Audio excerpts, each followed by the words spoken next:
Hi, ಎಲ್ರಿಗೂ ನಮಸ್ತೆ. ನಾನು ನಿಮ್ಮ ಪ್ರೀತಿಯ ಸುನೀಲ್ ಮಾಡೋ ನಮಸ್ಕಾರಗಳು. ನಾನು ಹುಡುಗರಿಗೆ ಹೇಳೋಕ್ಕೆ ಇಷ್ಟಪಡೋದಿಷ್ಟೇ, ಚೆನ್ನಾಗಿ ನಿದ್ದೆ ಮಾಡಿ, ಚೆನ್ನಾಗಿ ಊಟ ಮಾಡಿ, ಲೈಫ್ನ ಎಂಜಾಯ್ ಮಾಡಿ. ಪರದಾಟ ಬೇಡ.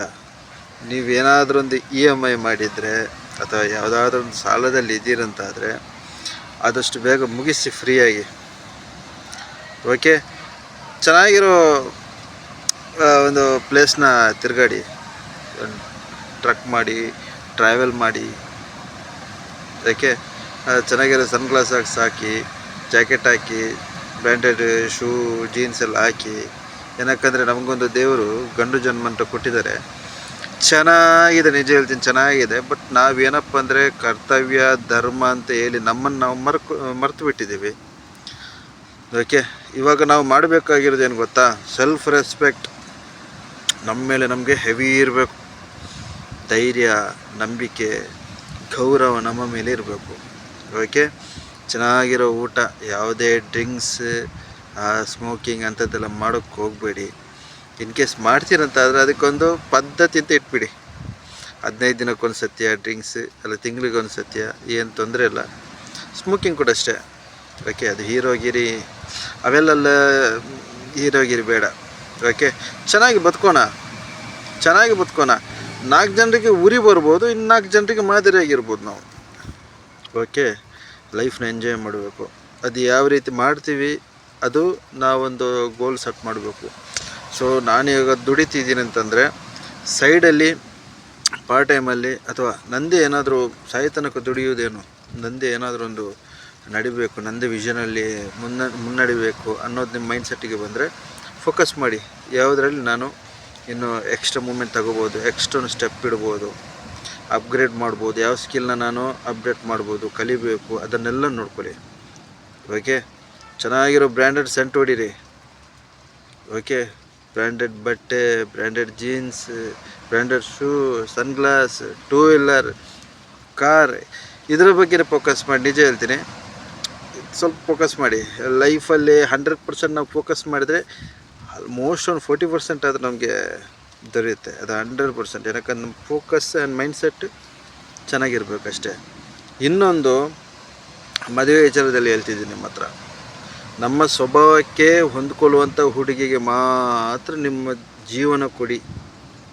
ಓಕೆ, ಅರ್ಧಂಬರ್ಧ ಮತ್ತು ಹೆಂಗಿರೋರಿಗೆಲ್ಲ ನೀವು ಲೈಫಲ್ಲಿ ಸ್ಥಾನ ಕೊಡಬೇಡಿ. ಓಕೆ, ನಿಮ್ಮ ಸ್ವಭಾವನ ಚೆನ್ನಾಗಿ ಅರ್ತು ನಮ್ಮ ತಂದೆ ತಾಯಿನ ನೋಡ್ಕೊಳ್ಳುವಂಥದ್ದು, ಮನೆ ನೋಡ್ಕೊಳ್ಳುವಂಥದ್ದು, ಅದು ಅಚ್ಚುಕಟ್ಟಾಗಿ ಸಂಸಾರ ನೋಡ್ಕೊಳ್ಳುವಂಥ ಹೆಣ್ಣಿಗೆ ನೀವು ಗೌರವನೂ ಕೊಡಿ, ಸ್ಥಾನಮಾನನೂ ಕೊಡಿ, ನಿಮ್ಮ ಜೀವನದಲ್ಲೇ ಒಂದು ವೆಲ್ಕಮ್ ಕೂಡ ಮಾಡಿ. ಅದನ್ನು ಬಿಟ್ಟು ತಲೆ ಕೆಡಿಸ್ಕೊಳ್ಳುವಂಥ ಒಂದು ಕಿರಿಕಿರಿ ಮಾಡುವಂಥದ್ದು, ಟಾಕ್ಸಿಕ್ ರಿಲೇಷನ್ಶಿಪ್ಪಲ್ಲಿ, ಸ್ಕ್ಯಾಮಲ್ಲಿ, ಯಾವುದೇ ಜಾಲದಲ್ಲಿ ಬೀಳಕ್ಕೆ ಹೋಗ್ಬೇಡಿ. ನಮ್ಮ ಸ್ವಭಾವಕ್ಕೆ ಹೊಂದ್ಕೊಳ್ಳುವಂಥ ಹುಡುಗಿ ಸಿಗೋ ತನಕ ಮದುವೆ ಬೇಡ. ಏನಕ್ಕಂದರೆ ಎಷ್ಟೋ ಜನರಿಗೆ ನನ್ನ ಫ್ರೆಂಡ್ ಮದುವೆ ಆಗಿದ್ರೆ ನಾನು ಆಗಬೇಕು, ಉದ್ದೇಶನೇ ಗೊತ್ತಿಲ್ಲ, ಮದುವೆ ಉದ್ದೇಶನೂ ಗೊತ್ತಿಲ್ಲ. ಮದುವೆ ಅಂದರೆ ಏನು ಗೊತ್ತಾ ಬ್ರೋ? ನಮ್ಮ ಸ್ವಭಾವಕ್ಕೆ ಅಂದರೆ ಅರ್ಧಾಂಗಿನಿ ಅಂದರೆ ನಮಗೇನು ಕಷ್ಟ, ಏನು ಇಷ್ಟ ಅದೆಲ್ಲ ನೋಡ್ಕೊಳ್ಳೋಳು. ಓಕೆ, ಮತ್ತು ನಾವಿಲ್ಲದ ಟೈಮಲ್ಲಿ ನಮ್ಮ ತಂದೆ ತಾಯಿನ, ಮನೇನ, ಮಕ್ಕಳನ್ನ ಅಚ್ಚುಕಟ್ಟಾಗಿ ನೋಡ್ಕೊಳ್ಳುವಂಥ ಒಂದು ಕ್ವಾಲಿಟಿ ಇರೋಳು. ಓಕೆ, ಈ ಅರ್ಧದಲ್ಲಿ ಡೈವರ್ಸ್ ಕೊಡುವಂಥದ್ದು, ಅರ್ಧದಲ್ಲಿ ಇನ್ಯಾರನ್ನ ನೋಡ್ಕೊಳ್ಳುವವರು, ಅಥವಾ ಗಂಡ ಇದ್ದೇ ಇನ್ನೊಂದು ಸೆಟ್ಟಿಂಗ್ ಮಾಡ್ಕೊಳ್ಳುವಂಥದ್ದೆಲ್ಲ ಇದು ನಡೀತಿದೆ. ನಾನು ಹೇಳ್ತಿರುವಂಥದ್ದು ನಿಮ್ಮ ಒಂದು ಏನಿದೆ, ನಿಮ್ಮ ಕ್ವಾಲಿಟಿ ಏನಿದೆ, ಆ ಕ್ವಾಲಿಟಿಗೆ ತಕ್ಕಂಥ ಹುಡುಗಿ ಬರಬೇಕಷ್ಟೆ. ನಿಮಗೆ ವಿರುದ್ಧ ಇರುವಂಥವರು ಅಥವಾ ನಿಮ್ಮ ಮಾತಿಗೆ ವ್ಯಾಲ್ಯೂ ಕೊಡದಂಥ ವ್ಯಕ್ತಿಗಳನ್ನು ನೀವು ಫ್ರೆಂಡ್ಶಿಪ್ ಕೂಡ ಮಾಡಬೇಡಿ, ರಿಲೇಷನ್ಶಿಪ್ಪಲ್ಲಿ ಕೂಡ ತಗೋಬೇಡಿ. ಓಕೆ, ಅರ್ಧ ನಮ್ಮ ಲೈಫು ಇಂಜುರಿ ಆಗೋದು ನಮ್ಮ ಒಂದು ಸೆಲೆಕ್ಷನಿಂದ. ಓಕೆ, ಸೊ ನಮ್ಮನ್ನು ಇಷ್ಟಪಡುವವರನ್ನು ನಾವು ಇಷ್ಟಪಡೋಣ, ನಮಗೆ ರೆಸ್ಪೆಕ್ಟ್ ಕೊಡುವವರನ್ನು ನಾವು ಕೂಡ ತುಂಬ ದೊಡ್ಡ ಮಟ್ಟಿಗೆ ರೆಸ್ಪೆಕ್ಟ್ ಕೊಡೋಣ. ಏನು ಪ್ರಾಬ್ಲಮ್, ಏನು ಟೆನ್ಷನ್ ಇಲ್ಲ. ಏನು ಲೋಕನೇ ಬೇರೆ. ಇಲ್ಲಿ ಅಹಿಂಸೆ ಇನ್ನೊಂದು ಮತ್ತೊಂದು ಎಲ್ಲ ಇರುವಂಥದ್ದೇ. ಬಟ್ ನಮ್ಮ ಲೋಕದಲ್ಲಿ ಏನು ಗೊತ್ತಾ, ಖುಷಿ, ನೆಮ್ಮದಿ, ಅನ್ಯೋನ್ಯತೆ, ಸ್ನೇಹ ಇದೆಲ್ಲಿರಬೇಕು. ಅದು ಜೀವನ ನಿಜವಾಗ್ಲೂ. 100 ವರ್ಷ ಬಾಳಬೇಕು ಅಂತ ಏನಿಲ್ಲ. 10 ವರ್ಷ ಅಂಥವ್ರ ಜೊತೆ ಬಾಳಿದ್ರು ಕೂಡ ಲೈಫ್ ಚೆನ್ನಾಗಿರುತ್ತೆ. ಓಕೆ. ಸೊ ಒಂದು ಉದ್ದೇಶ ಅಂತಿದೆ. ಸುಮ್ಮನೆ ಮದುವೆಯಾಗಿ ಮಕ್ಕಳು ಮಾಡುವಂಥದ್ದು ಕೂಡ ಅಲ್ಲ. ನಿಮ್ಗೆ ಅರ್ಥ ಆಗ್ತಿದೆಯೋ? ಓಪನಾಗಿ ಹೇಳ್ತಿದ್ದೀನಿ. ನಮ್ಮ ಕೈ ಹಿಡಿದು ನಮ್ಮ ಸುಖ ದುಃಖಗಳಲ್ಲಿ ನಮ್ಮ ಜೊತೆ ಇದ್ದು ಸಪೋರ್ಟಿವ್ ಆಗಿ 1-2 ಚೆನ್ನಾಗಿರೋ ಮಾತು ಬಗ್ಗೆ ನನ್ನ ಗಂಡ, ನನ್ನ ಗಂಡನ ಮನೆ, ನನ್ನ ಮನೆ ಅನ್ನುವಂಥ ಒಂದು ವ್ಯಕ್ತಿಗೆ, ಒಂದು ಜೀವಕ್ಕೆ ನಾವು ಬೆಲೆ ಕೊಡ್ಬೋದು. ಅಂಥವ್ರ ಜೊತೆ ನಾವು ಕೈ ಹಿಡಿದು ಮುಂದಕ್ಕೆ ಹೋಗ್ಬೋದು. ಅದನ್ನು ಬಿಟ್ಟು ಹೆಂಗೆ ಇರ್ತಾರೆ ಅಂತಾದರೆ ಪ್ಲೀಸ್ ಆ ಸ್ಕ್ಯಾಮಲ್ಲಿ, ಆ ಜಾಲದಲ್ಲಿ, ಆ ಬಿಸ್ನೆಸ್ಸಲ್ಲಿ ಸಿಕ್ಕಾಕೋಬೇಡಿ. ಓಕೆ. ನಿಮ್ಮ ಬುದ್ಧಿ ನಿಮ್ಮ ಕೈಯಲ್ಲಿರಲಿ. ಓಕೆ. ಇನ್ನೊಂದು ಏನು ನಮ್ಮೊಂದು ಗಂಡಿನ ಧರ್ಮ ಅಥವಾ ನಮ್ಮೊಂದು ಕರ್ತವ್ಯ ಇದೆ ಮಗನಾಗಿ, ಎಲ್ಲ ಮಾಡೋಣ. ಬಟ್ ನಮಗೋಸ್ಕರ ಅಂತ ನಮ್ಮ 2 ಕೈ, ಕಾಲು, ಮನಸ್ಸು, ಕಣ್ಣು ಎಲ್ಲ ಕೊಟ್ಟಿದ್ದಾರೆ ದೇವರು. ಬಟ್ ಅದಕ್ಕೆ ಒಂದು ವ್ಯಾಲ್ಯೂ ಕೊಡಬೇಕಲ್ಲ, ರೆಸ್ಪೆಕ್ಟ್ ನಾವು ಕೊಡಬೇಕಲ್ಲ. ನಮ್ಗೇನು ಇಷ್ಟ ಅಂತ ಮೊದಲು ನಾವು ತಿಳ್ಕೊಬೇಕು, ಏನು ಕಷ್ಟ ಅಂತ ನಮ್ಗೆ ಮೊದಲು ತಿಳ್ಕೊಬೇಕು. ಇನ್ನೊಂದು ನಮ್ಮ ಕ್ವಾಲಿಟಿ ಯಾವ ರೀತಿ ಬಿಲ್ಡ್ ಮಾಡಬೇಕು, ಮಾತು, ಆಚಾರ, ವಿಚಾರ, ನಡವಳಿಕೆಯಲ್ಲಿ ಯಾವ ರೀತಿಯೆಲ್ಲ ಒಂದು ನಾವು ಅಪ್ಗ್ರೇಡ್ ಮಾಡಬೇಕು, ಅದನ್ನು ಮಾಡ್ಕೋಬೇಕು. ಮೆನ್ನಿಂದ ಜೆಂಟ್ಲ್ಮ್ಯಾನ್ ಆಗುವಂಥ ಎಲ್ಲ ಲಕ್ಷಣ ನಿಮ್ಮಲ್ಲಿರಬೇಕು. ಜೆಂಟ್ಲ್ಮ್ಯಾನ್ ಯಾವಾಗ ಆಗ್ತೀರ, ಲೆಜೆಂಡ್ ಆಗೋಕ್ಕೆ ವೆರಿ ಈಸಿ. ಓಕೆ. ಯಾರಿಗೆಷ್ಟು ಮರ್ಯಾದೆ ಕೊಡಬೇಕು, ಗಂಗೆ ಯಾವುದು, ಗಟರದ ನೀರು ಯಾವುದು ಅಂತ ಮೊದಲು ತಿಳ್ಕೊಳ್ಳಿ. ಓಕೆ. ಸರಸ್ವತಿ ದೇವಿ ಅಂಥವರಿಗೆ ರೆಸ್ಪೆಕ್ಟ್ ಕೊಡೋದ್ರಲ್ಲಿ ತಪ್ಪಿಲ್ಲ.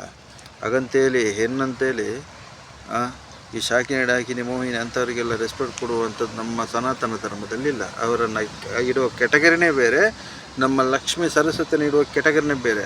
ಅಲ್ಲಿಂದ ಇಲ್ಲಿಗೆ, ಇಲ್ಲಿಂದ ಅಲ್ಲಿಗೆ ಬೇಡ. ಕ್ವಾಲಿಟಿ ಯಾವುದು, ಕ್ವಾಲಿಟಿಯೇ ಪ್ರೈಮ್. ಅದು ಕ್ವಾಲಿಟಿಲೆಸ್ ಯಾವುದು, ಕ್ವಾಲಿಟಿಲೆಸ್ಸೇ ಡಿವೈಡ್ ಮಾಡಿ. ಅದರ ಹತ್ತಿರನೂ ಹೋಗಬೇಡಿ, ಅವ್ರನ್ನ ಹತ್ತಿರನೂ ಕೂಡ ಹತ್ತಿರ ಇಟ್ಕೋಬೇಡಿ ಅಷ್ಟೇ.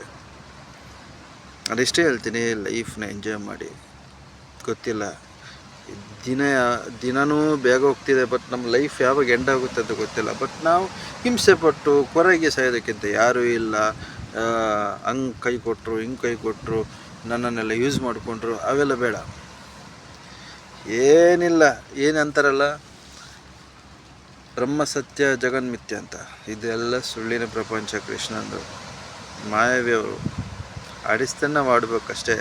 ಸೊ ಅದರ ಮಿಡ್ಲಲ್ಲಿ ನಮಗೆ ನೀನೇನು, ನಿಂತನೇ ಏನು, ಅದೊಂದು ಸ್ಪಷ್ಟತೆನ ಹುಡುಕುವಂಥ ಒಂದು ಸಮಯ ಕೊಟ್ಟಿದ್ದಾರೆ. ಓಕೆ. ಆ ಸಮಯದಲ್ಲಿ ನಮ್ಮನ್ನು ನಾವು ಚೆನ್ನಾಗಿ ನೋಡ್ಕೋಬೇಕು, ನಮ್ಮನ್ನು ನಾವು ಚೆನ್ನಾಗಿ ಅರ್ಥ ಮಾಡ್ಕೋಬೇಕು, ನಾವೇನೋದು ಅಂತ ನಮ್ಗೆ ಗೊತ್ತಾಗಿರಬೇಕು, ನಾವು ಬಂದಿರೋ ಉದ್ದೇಶ ಏನಂತ ಗೊತ್ತಿರಬೇಕು. ಓಕೆ. ಸಾಯೋ ಟೈಮಲ್ಲಿ ನಮಗೆ ಒಂದು ಏನು ಅನುಭವ ಆಗಬೇಕು ಅಂತಂದರೆ, ಖುಷಿಯಾಗಿ ಜೀವನ ಮಾಡಿದ್ದೀನಿ, ಖುಷಿಯಾಗಿ ಲೈಫ್ನ ಎಂಜಾಯ್ ಮಾಡಿದ್ದೀನಿ ಅಂತ ಒಂದು ತೃಪ್ತಿಕರ ಜೀವನದಲ್ಲಿ ಸಾಯಬೇಕು ನಾವು. ತಂದೆ ತಾಯಿ ಒಂದು ಟೈಮಲ್ಲಿ ಇರ್ತಾರೆ, ಅವರು ಕೂಡ ಬಿಟ್ಟು ಹೋಗ್ತಾರೆ. ಓಕೆ. ಅದನ್ನು ಕೂಡ ಫೇಸ್ ಮಾಡಬೇಕು. ಇನ್ನು ಹೆಂಡತಿ ಆದವರು ಚೆನ್ನಾಗಿರೋ ಹೆಂಡತಿ ಸಿಕ್ಕಿದೆ ಅಂತಾದರೆ ಅದು ಕಂಪ್ಲೀಟ್ ನಮ್ಮ ಲೈಫ್ ಟೈಮ್ ತನಕ ಬರೋಕ್ಕೆ ಚಾನ್ಸ್ ಇಲ್ಲ. ನಾವೇ ಎಕ್ಸ್ಪೈರ್ ಆಗ್ಬೋದು, ಇದು ಅವರೇ ಎಕ್ಸ್ಪೈರ್ ಆಗ್ಬೋದು. ಅದು ಕೂಡ ನಾವು ಫೇಸ್ ಮಾಡಬೇಕಾಗುತ್ತೆ. ಇದೆಲ್ಲ ನಾವು ಚಾಲೆಂಜನ್ನು ಅಕ್ಸೆಪ್ಟ್ ಮಾಡಬೇಕಾಗುತ್ತೆ.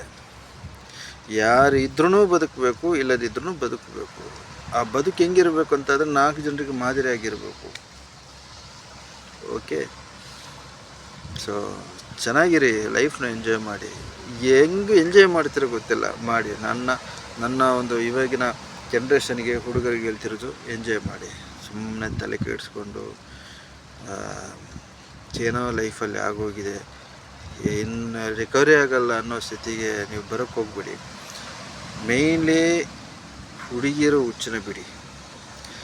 ಏನಿಲ್ಲ ನೋಡಿ, ಈ ಸ್ಕಿನ್ ಇದೆಯಲ್ಲ, ಈ ಸ್ಕಿನ್ನು ಅದಕ್ಕೆ ಮರಳಾಗಬೇಡಿ. ಈ ಸ್ಕಿನ್ನು ಮತ್ತು ಈ ಬಾಡಿಗೆಲ್ಲ ಮರಳಾಗಬೇಡಿ. ಬ್ಯೂಟಿ, ಕ್ಯೂಟು, ಹ್ಯಾಂಡ್ಸಮಲ್ಲಿರೋದು ನಮ್ಮ ಆಚಾರ, ವಿಚಾರ, ಮಾತು, ವ್ಯಕ್ತಿತ್ವ ಅದರಲ್ಲಿರೋದು. ಓಕೆ. ಬ್ಯೂಟಿಯಲ್ಲಿ ಏನಿಲ್ಲ, ಇದರಲ್ಲಿ ಏನಿಲ್ಲ. ಸುಮ್ಮನೆ ಮಾಂಸ ಮಡ್ಡಿ ಎಲುಬು ರಕ್ತ ಇದಕ್ಕೆ ಅಟ್ರಾಕ್ಷನ್ ಆಗಿಬಿಡಿ. ಅದ್ರ ಒಳಗಿರುವಂಥ ದಯೆ ಕರುಣೆ ಚೆನ್ನಾಗಿರೋ ವ್ಯಕ್ತಿತ್ವಕ್ಕೆ ಒಂದು ರೆಸ್ಪೆಕ್ಟ್ ಕೊಡಿಬಿಟ್ರೆ, ದೇಹಕ್ಕೆ ಅಂದ ಚಂದ ನೋಡಿ ಮರಳಾಗಿ ಆ ಲೈಫು ಕಿತ್ತೋಗಿರೋ ಲೈಫ್ ಅದೆಲ್ಲ. ಅರ್ಥ ಆಯ್ತಾ? ಸೊ ಇವಾಗಿನ ಹುಡುಗರು ಹೆಚ್ಚಿಗೆ ಅಂದರೆ ಒಂದು ಹೆಚ್ಚಿನ ಹುಡುಗರು ಆ ಥರ ಎಲ್ಲ ಬಿದ್ದು ಸಾಯ್ತಿದ್ದಾರೆ. ನಾನು ಹೇಳೋಕ್ಕೆ ಇಷ್ಟಪಡೋದು ಇಷ್ಟೇ, ವ್ಯಕ್ತಿತ್ವ ಇಂಪಾರ್ಟೆಂಟು. ಓಕೆ, ಬಾಡಿ ಅಲ್ಲ, ಫಿಸಿಕಲ್ಲ, ಅಟ್ರಾಕ್ಷನ್ ಕೂಡ ಅಲ್ಲ. ನಮ್ಮ ಜೊತೆ ಬಾಳ್ಬೇಕು, ನಮ್ಮ ಜೊತೆ ಇರಬೇಕು, ಚೆನ್ನಾಗಿರೋ ಸಂಸಾರ ಮಾಡಬೇಕು, ಹೊಂದಾಣಿಕೆ ಹೊಂದ್ಕೊಳ್ಳುವಂಥ ಒಂದು ಜೀವ, ಹೆಣ್ಣು ಜೀವ ಸಿಕ್ಕಿದರೆ ಮದುವೆಯಾಗಿ. ಇಲ್ಲಂತಾದ್ರೆ ಏನು ಟೆನ್ಷನ್ ಇಲ್ಲ. ಇದರಲ್ಲ ಲೆಜೆಂಡ್ಸ್. ಪರಶುರಾಮ ಇದ್ದಾರೆ, ಆಂಜನೇಯ ಇದ್ದಾರೆ, ಅಬ್ದುಲ್ ಕಲಾಂ ಇದ್ದಾರೆ, ರತನ್ ಟಾಟಾ ಇದ್ದಾರೆ, ಎಂತೆಂಥ ಲೆಜೆಂಡ್ಸ್ ಎಲ್ಲ ಇದ್ದಾರಪ್ಪ. ಜೀವನದ ಉದ್ದೇಶ ಏನು ಅದು ಮೊದಲು ತಿಳ್ಕೊಳ್ಳಿ. ಜೀವನದಲ್ಲಿ ಏನು ಮಾಡಬೇಕು ಅದು ಮೊದಲು ತಿಳ್ಕೊಳ್ಳಿ.